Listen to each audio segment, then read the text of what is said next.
जिसने अपने जीवन में थोड़ा ना थोड़ा दुख सहा है, लोगों के शब्दों को, अपशब्दों को, तानों को जिसने सहा है, वही इस संसार पर राज्य कर सका है और वही शहंशाह बन सका है।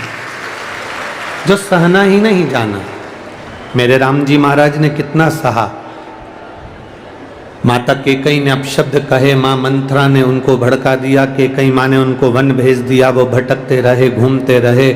बीच में माँ जानकी जी चली गई, भूखे रहे, भोजन ना मिला, फल का सेवन करते हुए वनवासी के कपड़े पहनकर अपने जीवन को मेरे राघव जी ने जिया।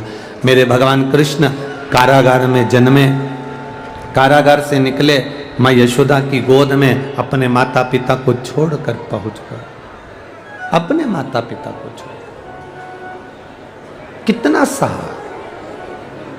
वृंदावन, गोकुल, बरसाना, नंदगांव सब छूट गया मेरे ठाकुर जी का, और आखिरी में मथुरा में निवास किया। मथुरा भी छूट गया, द्वारिका में निवास किया। कितना सहा मेरे भगवान कृष्ण ने। राम जी ने सहा तो अयोध्या के राजा बनकर बैठ गए, भगवान कृष्ण ने सहा तो द्वारिका के राजा बनकर बैठ गए। आप जिस दिन सहना सीख जाओगे, उस दिन आप भी कहीं ना कहीं के राजा बनकर बैठ जाओगे, ये निश्चित है। एक बहू बात बात में कह देती है, मैं किसी की नहीं सुनूंगी, मैंने अभी तक किसी का नहीं सुना, मैं सह नहीं सकती, मैं नहीं सुनूंगी। बहू कहती है मैं किसी की नहीं सुनूंगी, सास कहती है मैं किसी की नहीं सुनूंगी, बेटा कहता है मैं किसी की नहीं सुनूंगा, बाप कहता है मैं किसी की नहीं सुनूंगा, पड़ोसी कहता है मैं किसी की नहीं सुनूंगा। तो सुनेगा कौन? सीवर वाला महाराज।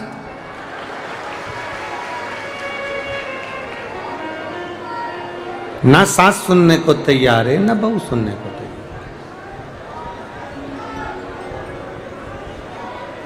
ना सास सुनने को तैयार है, ना बहू सुनने को तैयार है।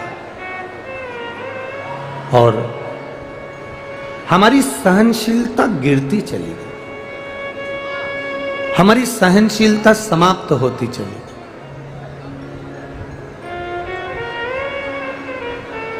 हमारी सहनशीलता नीचे की ओर जाती चली गई। हम वैभव में तो बढ़ गए हैं, हम सत्ता में तो बढ़ गए हैं, हम धन में तो बढ़ गए हैं, पर हमारी सहनशीलता घटती चली गई। कोई ने कुछ बोला और आपको क्रोध आया, किसी ने कुछ बोला और आपको अपशब्द सुनते से ही क्रोध आ गया, ये आपकी सहनशीलता दबी है।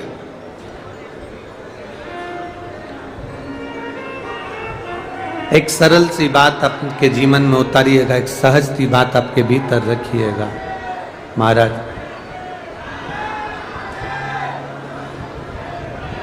मेरा निवेदन है सभी श्रोता भाई बहनों से, ये इतने सारे जो भक्त लाखों की संख्या में आए हैं, ये कथा सुनने के लिए आए हैं। मेरा केवल थोड़ा सा निवेदन है, आप 4-5 लोग, 6 लोग, या तो कहीं जगह मिल जाए तो बैठ कर शांति से इतने लोगों को कथा सुनने दें जैसे जिंदगी सार्थक हो जाए। 5वें दिन की कथा है। आज मेरा बाबा क्या तुमको देकर चले जाएगा पता नहीं, उसको दिल से आप रिझा लें। 3 घंटे की कथा में आधा घंटा आशीष भैया ले लेते हैं, 2.5 घंटे की कथा हम बोल पाते हैं। अगर आप सुन लेंगे, स्वीकार कर लेंगे तो हम लुटा कर चले जाएंगे, बाद में आपकी मर्जी है, आप उसको स्वीकार करें ना करें। बस इतना निवेदन है कि हमको टाइम पास करना नहीं आता, कि हम कथा में 2-4 भजन गा दें और टाइम पास कर दें, और 2-4 भजन गाकर थोड़ी बहुत टाइम पास कर 3 घंटे पूरे कर अपने घर चले जाएं। आप लोग इतनी दूर दूर से हजारों रुपए खर्च कर आते हो, आपकी इस झोली में मेरा भोलेनाथ कुछ देकर भेज दे, बस इतनी कामना हम बाबा से करते हैं।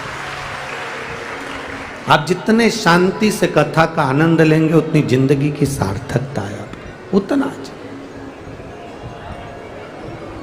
अपने जीवन की एक आनंदता। हमारी सहनशीलता घट रही है, हमारी सहनशीलता समाप्त हो रही है। हमें कोई अपशब्द कह देता है, हमें कोई ताना दे देता है, हमें कोई गाली दे देता है और हम क्रोध में आ जाते हैं।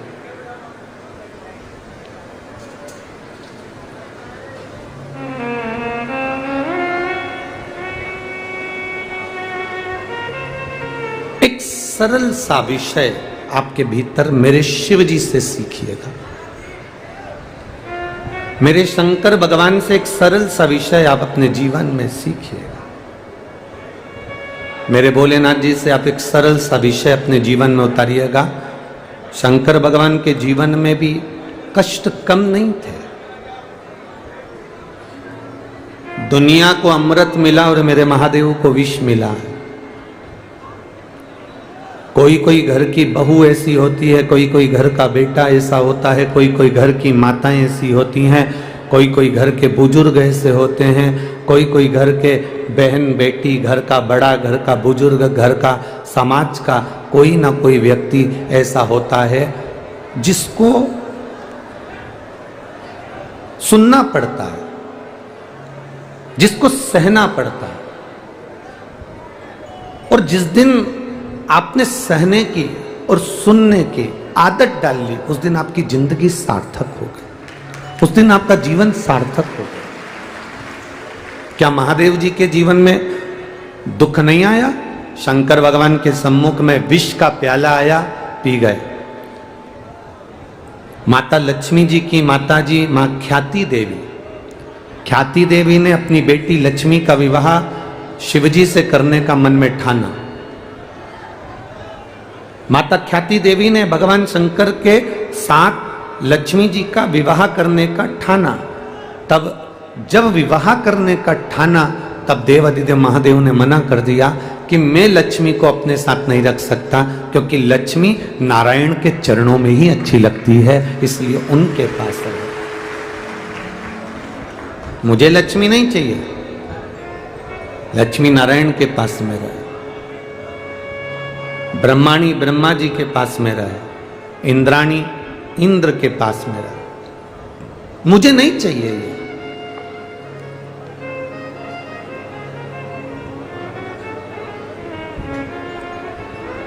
विष आया, कष्ट आया, स्वयं के रिश्तेदार भी भगवान भोलेनाथ को अपशब्द कह दिए। आप में से कितने लोग होंगे जिनके ससुर आपके मुंह पर गालियां दे रहे हो, अपशब्द कह रहे हो? जमाई के, एक बहू को सास अपशब्द कह देती है, एक बहू को ससुर अपशब्द कह देता है, पर बहुत कम स्मरण में आता होगा कि कोई जमाई को ससुर अपशब्द कह रहा। भरी सभा में, पूरी सभा लगी हुई है, पूरी सभा, और इतनी बड़ी सभा में अपशब्द ससुर अपने दामाद को कह रहे हैं कि मैं शंकर, तुमने अपने ससुर का सम्मान नहीं करा, इसलिए मैं तुम्हें श्राप देता हूं कि तुम शमशान में निवास करोगे। तुम मेरा अपमान करे हो, इसलिए मैंने तुम्हारा अपमान कर दिया। शिव जी का अपमान करना कोई बात नहीं है। शंकर भगवान कभी किसी का अपमान नहीं करे हैं, बस भोलेनाथ जी अपमान नहीं करे। शंकर भगवान तो अपने सुध में बैठे हुए थे, राम नाम में, कृष्ण नाम में मेरे महादेव ऐसे डूबे रहते हैं, नारायण के नाम में मेरे शंकर ऐसे डूबे रहते हैं कि उन्हें सुध भी नहीं रहती, उनको सुध नहीं रहती मेरे महादेव को। जो शंकर की आराधना में लगे रहने वाले हैं, जो शंकर की आराधना करने वाले हैं, जो शिव तत्व में डूबने वाले हैं, शंकर भगवान को एक लोटा जल चढ़ाने वाले, शंकर भगवान की भक्ति करने वाले, उनको नहीं मालूम सावन कब आता है और सावन कब चले जाता है, ये उनको अंदाजा लग नहीं पाता। कब सावन आ गया, कब सावन चले गया, ये नहीं मालूम। आप में भी कई माताएं ऐसी बैठी हैं, आप में भी कई भाई, कई बेटे, कई बेटियां ऐसी बैठी हैं जिनको ये भी नहीं मालूम पड़ा कि अधिक मास कब आ गया, कब चले गया। सावन के बीच में कब अधिक मास 1 महीने का पूरा निकल गया, आपको मालूम ही नहीं पड़ पाया, क्योंकि आप शंकर की भक्ति में ऐसे रमे हुए थे, शिव जी की भक्ति में ऐसे रमे हुए थे कि सावन 2 महीने का हो गया तो भी सावन कब निकल गया पता नहीं पड़ पाया, और 5-6 दिन बचे वो भी निकल जाएंगे तो मालूम नहीं पड़ पाया। आपको जो भगवान की भक्ति में रमे हैं उन्हें मालूम नहीं पड़ता कि सावन कब आया और सावन कब चले गया, अधिक मास कब आया, अधिक मास कब चले गया। ये मालूम उसको पड़ता है जो भगवान की भक्ति में नहीं रमा। दुख किसको मालूम पड़ता है, कष्ट किसको मालूम पड़ता है, जो उसको महसूस कर रहा है। जो लोग कहते हैं ना मैं बड़ा दुखी हूं महाराज जी, बहुत कष्ट है मेरी जिंदगी में, बहुत तकलीफ है मेरी जिंदगी में, मैं बड़ा दुखी हूं महाराज जी, गुरु जी मैं बड़ा दुखी हूं, मैं बड़ा दुखी हूं, मैं बड़ा कष्ट में हूं, मुझे बड़ा दुख है। जो बार बार कहते हैं कि मेरी जिंदगी में बड़ा दुख है, मेरी जिंदगी में बड़ा कष्ट है, मेरी जिंदगी में बड़ा तकलीफ है। एक पत्र आया है, एक बहन ने लिखा है,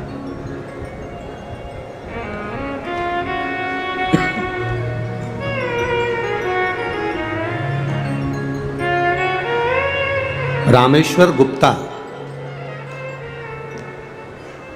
संगीता गुप्ता, कहीं बैठी हो तो हाथ हिला सकती हैं, कहीं बैठी हो तो अपना हाथ हिला सकती हैं। रामेश्वर गुप्ता दिख गई क्या? हाँ हाथ हिला तो बहन ऐसा एक बार, हाँ ठीक है दिख गए, हाथ हिला। रामेश्वर गुप्ता, संगीता गुप्ता, राजस्थान, कोटा, केशोरया पाटन से हम आए हैं। बाबा का हम क्या गुणगान करें गुरुजी, 16 साल तक संतान का सुख नहीं हुआ गुरुदेव।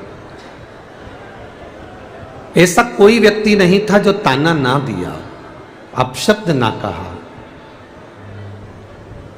आड़े तेड़े वचन ना कहे हो। बांझ जैसे संबोधन से भी हमको संबोधित कर देते थे लोग गुरुदेव। सारे डॉक्टरों को, राजस्थान के, मध्य प्रदेश के सब डॉक्टरों को दिखाया पर आराम नहीं लगा। तब बाबा की कृपा का हम क्या वर्णन करें गुरुदेव। आपकी कथा श्रवण करी और बाबा की कृपा से, बाबा की दया से आपने जो सफेद आंकड़े की जड़ का प्रयोग बताया था और पशुपति व्रत बताया था, वो हमने कथा के अंतर्गत पंडाल में बैठकर सुनकर, कथा में तो हम रोज नहीं जा पाए पर हम एक दिन की कथा में केवल आखिरी दिन गए और हमने आखिरी दिन, आप कहते हो ना बाबा से जो मांगो बाबा वो देता है गुरुदेव। हमने पंडाल में बैठकर बाबा से केवल संतान मांगी और मेरे बाबा ने 16 साल के बाद मुझे संतान दी। इसलिए मैं बाबा को यहाँ प्रणाम करने के लिए आए हैं। ये शिव तत्व औघड़ी है। बैठिए बहन, बहुत बहुत साधुवाद। हर हर ये औघड़ी है शंकर।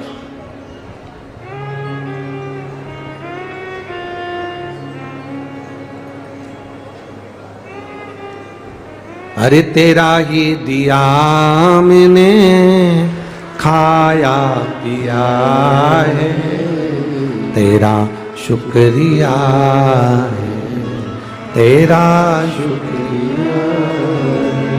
मुझे भोले बाबा ने बहुत दे दिया है, तेरा शुक्रिया है, तेरा शुक्रिया। ये उसकी कृपा से मिला। आप बैठ जरूर गए हो, आप आ गए हो शिव महापुराण की कथा में। कई लोग हमसे कहते हैं गुरुजी आप हमेशा कथा दोपहर में बाँचते हो, तो आखिरी दिन की कथा भी तुम्हें दोपहर में करना चाहिए। फिर तुम इतनी जल्दी कभी 8 बजे कभी 9 बजे सुबह से कथा रख देते हो, उसका कारण क्या है? हमने कल कथा में आपको कहा था, रेत के ढेर पर शक्कर को पटक दो, चींटी उस शक्कर को उठाने आ ही जाती है। अगर जो शंकर के भक्त हैं वो समय नहीं देखते। शिव की उपासना का समय कहां है?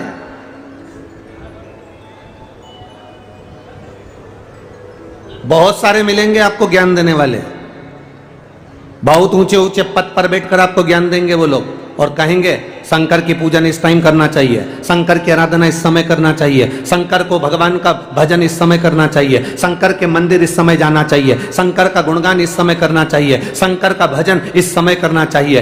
बहुत सारे, जब तुम टीवी खोलोगे तब तुम्हें कोई ज्ञान देने वाला मिल जाएगा कि शंकर के मंदिर में पूजन का समय ये है, शंकर के मंदिर में आराधना का समय ये है, शंकर के मंदिर में पूजन का समय ये है। जब टीवी खोलोगे नए नए लोग तुमको ज्ञान देने के लिए आ जाएंगे, जो तुमको ज्ञान दे कि शंकर की पूजन का ये समय है, उनसे कहना शंकर का नाम महाकाल है, काल आने का समय बता दो तो महाकाल की पूजन का भी समय निश्चित हो सकता है।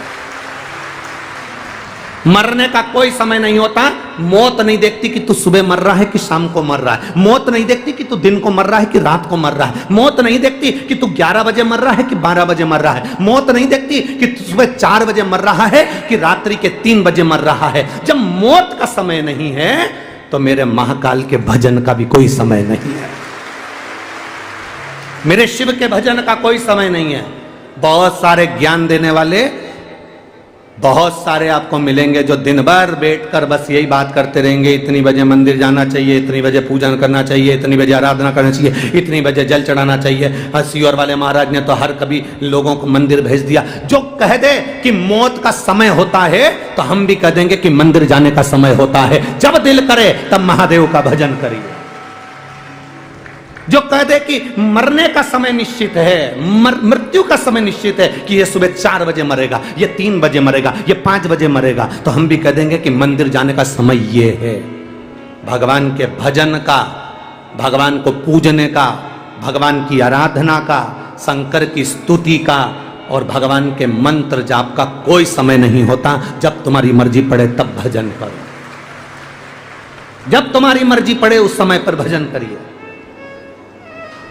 द्रौपदी, जिसका रजस्वला धर्म, 3 दिन के रजो धर्म में थी द्रौपदी, केवल तीसरे दिन का स्नान करा था द्रौपदी ने रजो धर्म में, और दुशासन उसके बाल पकड़कर सभा में लेकर आ गया। अगर द्रौपदी सोचती कि मैं रजो धर्म में हूं, मैं रजस्वला हूं, मैं भगवान को कैसे भजूं, मैं भगवान को कैसे पुकारूं, पर द्रौपदी रोती रोती जब अपने गुरु द्रोणाचार्य के सामने पहुंची तो गुरुजी ने कह दिया, द्रौपदी कोई तुझे नहीं बचाएगा, बचाएगा तो वो जो मैंने तुझे गुरु मंत्र दिया है, जो मैंने तुझे मंत्र प्रदान करा है, वो मंत्र भज।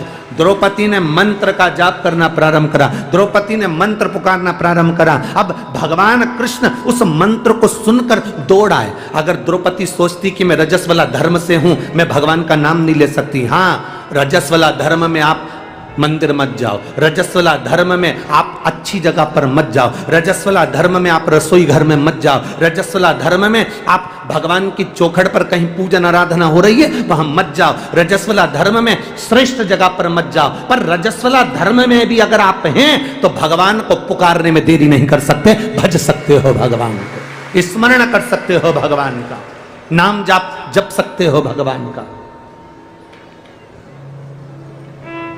मृत्यु का समय नहीं है, मौत का कोई समय नहीं, तो फिर हम कैसे कह दें, हम कैसे कह दें कि मंदिर जाने का समय यह है, भगवान का भजन सुबेरे 5 बजे करना, भगवान का भजन सुबेरे 4 बजे करना, भगवान का भजन दोपहर में 3 बजे करना, भगवान का भजन रात को। स्वयं रामकृष्ण परमहंस जी से स्वामी विवेकानंद जी ने पूछा, रामकृष्ण परमहंस जी से पूछा, गुरुजी भगवान का भजन, भगवान का नाम कब लेना चाहिए? स्वामी विवेकानंद जी रामकृष्ण परमहंस जी से पूछ रहा है। रामकृष्ण परमहंस जी से पूछा, भगवान का नाम कब लेना चाहिए, भगवान का भजन कब करना चाहिए? रामकृष्ण परमहंस जी ने कहा, मरने के 1 मिनट पहले। स्वामी विवेकानंद जी मुस्कुराकर बोले, आप कहते हो कि भगवान का नाम, भगवान का भजन मरने के 1 मिनट पहले करना चाहिए, अपने को कैसे मालूम पड़ेगा कि अपन कब मरेंगे? तो उसके 1 मिनट पहले भजन करना है। तो रामकृष्ण परमहंस जी ने कहा जब तुम्हें ये नहीं मालूम कि मरोगे कब, तो हर मिनट में भगवान का भजन करो, कब प्राण आखिरी हो जाए, कब श्वास आखिरी हो जाए। इसलिए प्रत्येक क्षण क्षण में, प्रत्येक पल पल अपने स्थान पर बैठकर बाबा से विनय करें, भाव के साथ, आनंद के साथ। मेरे देव अधिदेव महादेव से दिल से, आज कथा का विराम दिवस है, आप जितना दिल से बाबा से प्रार्थना कर सकते हो उतने दिल से करिएगा, भाव के साथ, आनंद के साथ। जितने कार्यकर्ता खड़े हैं उनसे भी कहेंगे जहां जगह मिल जाए वहां बैठकर बोलो। कार्य बाद में कर लेना, ये मौका बार बार नहीं आएगा बाबा से विनय करने का, बोलने का। अपने स्थान पर बैठकर बाबा से हृदय से, भाव के साथ, दिल से करें। श्री शिवाय नमस्तुभ्यं, श्री शिवाय नमस्तुभ्यं, श्री शिवाय नमस्तुभ्यं,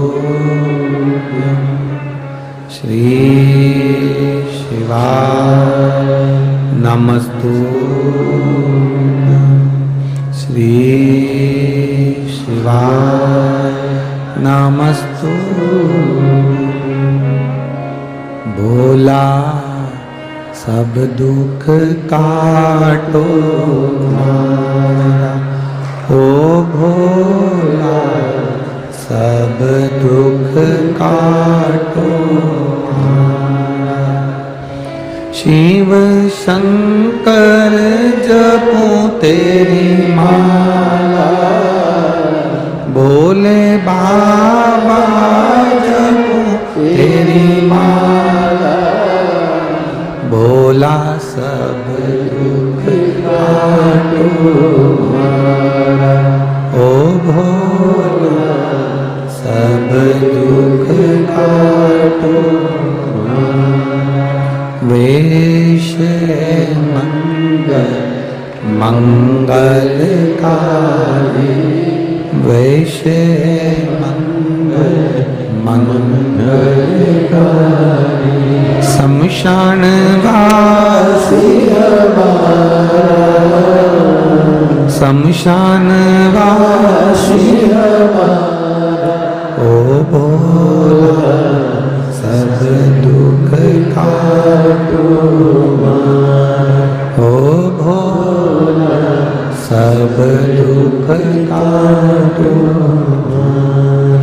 कोई तुमसे कहे कि इतनी बजे भगवान को भजना चाहिए, कोई तुमसे कहे कि इतनी बजे मंदिर जाना चाहिए, कोई तुमसे कहे इतनी बजे भगवान की भक्ति करना चाहिए, भजन करने का कोई समय नहीं, भगवान की भक्ति का कोई समय नहीं है। दुख, तकलीफ, कष्ट, बीमारी, रोग या कोई तकलीफ हमारे पास आती है तो समय देखकर नहीं आती, तो भगवान भी हमारे पास आए तो समय देखकर नहीं आए, जब दुख हो तब मेरा महादेव हमारे पास आए।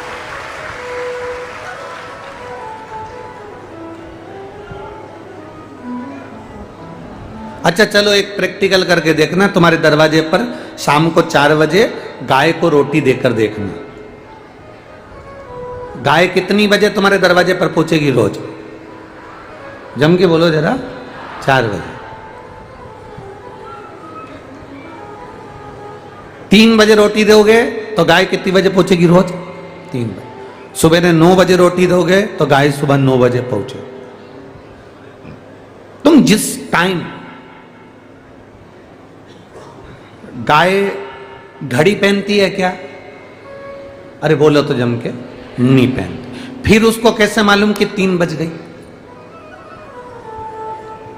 फिर उसको कैसे मालूम कि 3 बज गई? उसको कैसे ज्ञात है?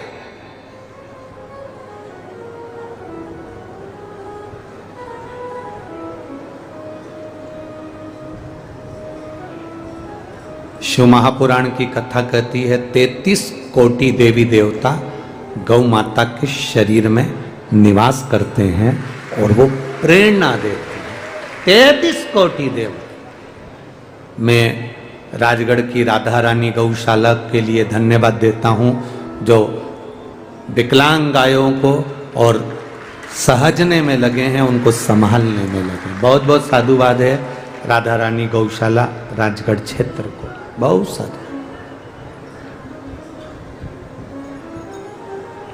अब तुमने 3 बजे गाय को रोटी दी तो रोज 3 बजे गाय तुम्हारे यहाँ आएगी। तुमने 4 बजे रोटी दी तो गाय रोज 4 बजे आएगी। 5 बजे रोटी दी तो 5 बजे आएगी। अब तुम अंदाजा लगा कर बैठना, तुम सवेरे केवल एक बार सवेरे 9 बजे भगवान का भजन करते हो तो भोलेनाथ भी कह देगा जब ठीक 9 बजे तेरे को तकलीफ आएगी तब मैं भी आऊंगा, 9 बजे ही आऊंगा।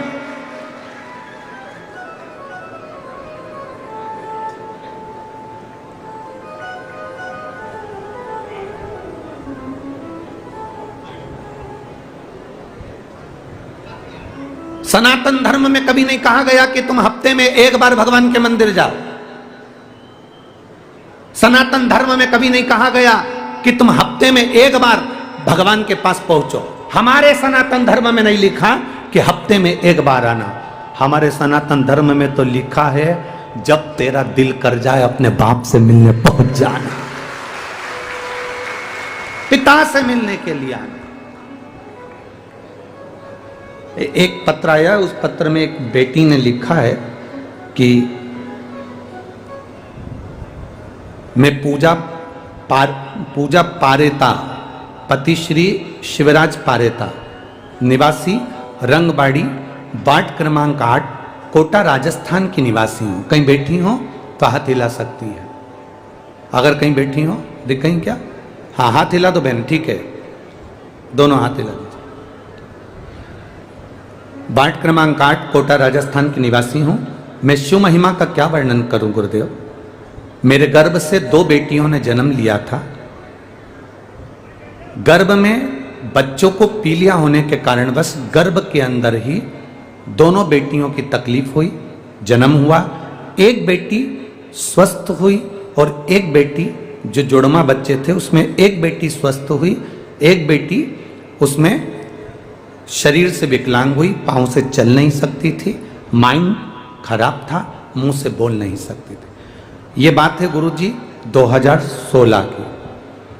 समय आया 2019 में मेरी जो स्वस्थ बेटी थी, जो चलती थी, फिरती थी, बात करती थी, अच्छी रहती थी, सब काम कर लेती थी, वो बेटी अचानक उसको तकलीफ हुई और मेरी वो स्वस्थ बेटी मर गई।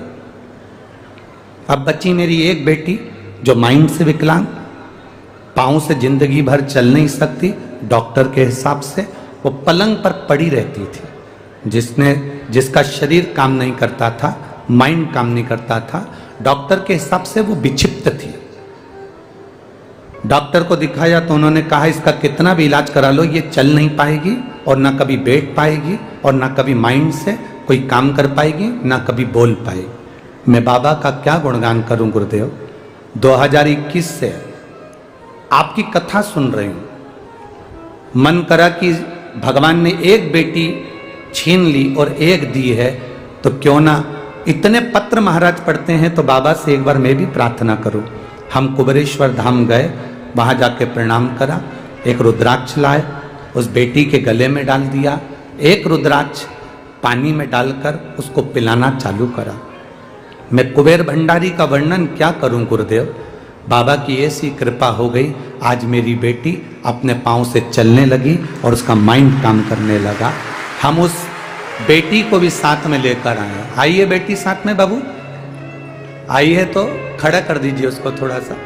हाँ ठीक है, हाथ हिला दो एक बार। हर हर महादेव। बाबा की कृपा का हम क्या गुणगान कर। बैठिए बाबू, बैठिए। श्री शिवाय नमस्तुभ्यं। शिव तत्व इसी को कहते हैं। जहां सारे डॉक्टर फेल हो जाते हैं तब एक डॉक्टर ऊपर भी बैठा है। एक बैठा है, ऑपरेशन करते समय, अंतिम श्वास के समय पर अच्छे से अच्छे हॉस्पिटल के डॉक्टर भी कह देते हैं हमने अपना काम पूरा कर दिया, अब उसके हाथ में है। मतलब डॉक्टर को भी मालूम है कि एक डॉक्टर और है जो कर सकता है।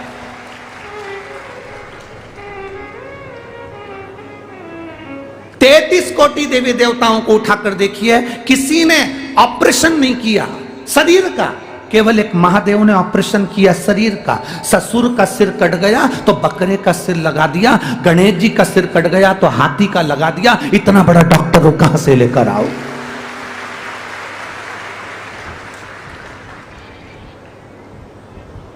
हमारे यहां हड्डी जोड़ देते हैं, हमारे यहां प्लास्टिक के उसमें लोहे की राड डाल देते हैं, पर जरा विचार करो वो डॉक्टर कितना प्रबल होगा जिसको महामृत्युंजय कहते हैं, जो धड़ पर हाथी का मुख रख सकता है, जो धड़ पर बकरे का मुख रख सकता है, वो डॉक्टर कितना प्रबल होगा।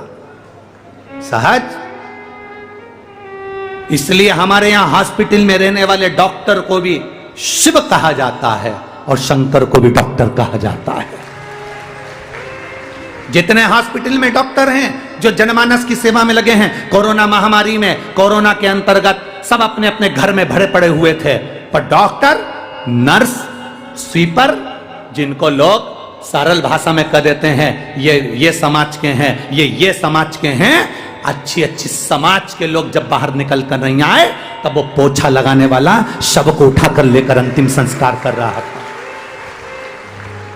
वो पोछा लगाने वाला अंतिम संस्कार कर रहा था, उसको कोरोना नहीं लग रहा था। वो आगे बढ़कर एक बेटा जो फर्ज अदा करता है, लोग कहते हैं ये छोटी समाज के, ये ऊंची समाज के, ये समाज के, वो समाज के, जो छोटा है उसने कितनों का अंतिम संस्कार कर दिया, कोई नहीं आया, अच्छे अच्छे घर में पड़े रहे और वो आगे निकलकर अंतिम संस्कार करते रहे। हम बटे हुए हैं, या हम कहते हैं ये ब्राह्मण है, ये क्षत्रिय, ये वैश्य है, ये शूद्र है, बाट हम रहे, बट हम रहे। ये राजनीति के चक्कर में सारे भारत की भूमि के सारी समाजों को अलग अलग बांट दिया गया है, पर मेरा शंकर सबको एक जानता है। इसलिए मेरे शिव जी के ऊपर जो पानी गिरता है तो एक एक बूंद गिरता है कि आप सब एक हो, अलग अलग नहीं।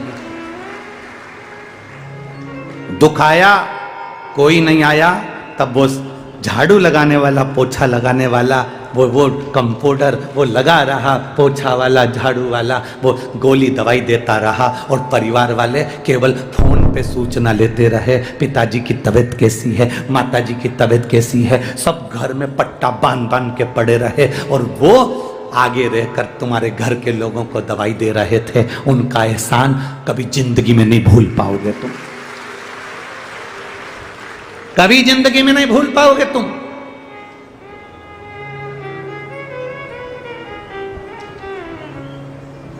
और हम जातियों में बट रहे हैं,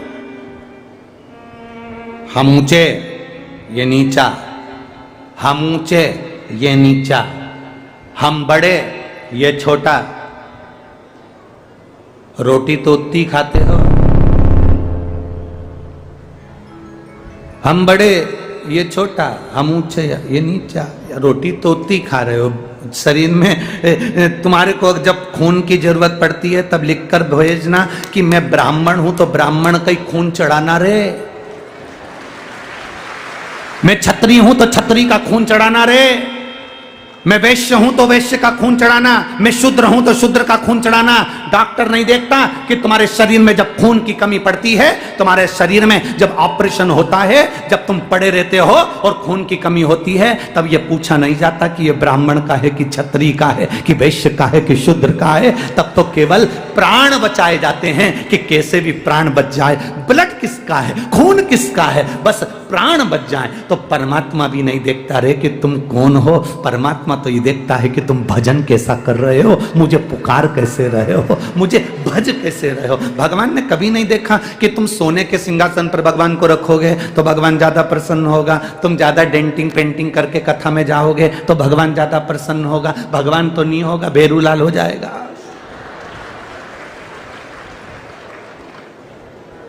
भगवान ना देखे, सोने के सिंहासन पर भगवान को रखो, भगवान प्रसन्न होगा।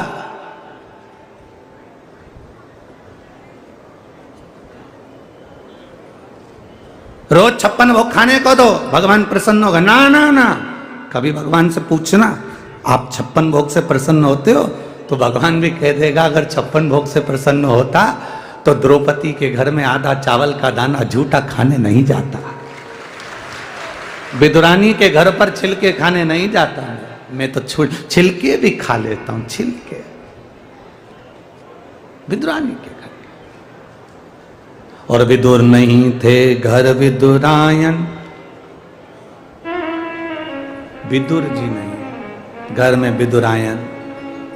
और विदुरायन से विदुर जी ने कहा था जब भगवान आएंगे ना अपने घर जरूर आएंगे। विदुरायन ने कहा कहाँ हस्तिनापुर का राज्य, कहाँ अपना झोपड़ा। विदुर जी ने कहा भगवान झोपड़ा नहीं देखते, भगवान महल नहीं देखते, आएंगे जरूर। तो विदुरायन ने कहा अपने पास तो बैठने के लिए अच्छा सा पलंग भी नहीं है, खटिया भी नहीं है। पलंग तो अब चल गए, उस समय तो खटिया चलती थी। खटिया जानते हो ना, ये निबाड़ की नहीं, रस्सी वाली खटिया। तो पहले तो खटिया चलते थे।